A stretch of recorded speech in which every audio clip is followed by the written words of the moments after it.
দাড়ি ফেলে দিয়ে সে তার বেশভূষাকে পরিবর্তন করে কলম লাগিয়ে সে পালিয়ে যেতেছিল।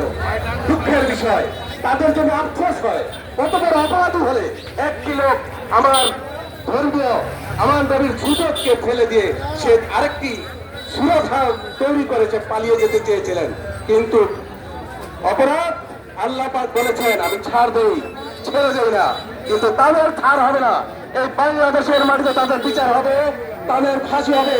ইনশাল্লাহ আপনারা দেখবেন ছাত্র জনতার রক্ত বৃথা যাবে না। কথা একটাই, এর মধ্যে একটি কথা আমি বলতে চাই আমাদের দলের নেতৃবৃন্দ, কর্মী ভাইদের উদ্দেশ্যে।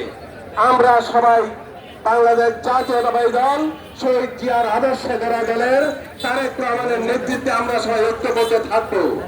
আমরা এই দলের কোনো ভেদাভেদ করতে দেবো না। আমরা এই দলের কোনো কুন্দল সৃষ্টি যাতে না হয় সেই চেষ্টা সবাই করব। কাউকে ধাক্কা দিয়ে ফেলে দেওয়ার চিন্তা কেউ করবো না, কাউকে আমরা অপমান করতে চেষ্টা করব না। আমরা যারা বাংলাদেশ জাতীয়তাবাদী দল এই বিগত 16টি বছর কারাভোগ করেছি, মানব নির্যাতন সহ্য করেছি, পলাতক থেকেছি, ঠিক মতো বাড়িতে ঘুমাসতে পারি নাই, তাদের প্রতি আমি বাংলাদেশ জাতীয়তাবাদী দল টঙ্গিবাড়ি উপজেলা বিএনপির পক্ষ থেকে সংগ্রামী সালাম জানাচ্ছি, সবার প্রতি কৃতজ্ঞতা জানাচ্ছি। এতদিন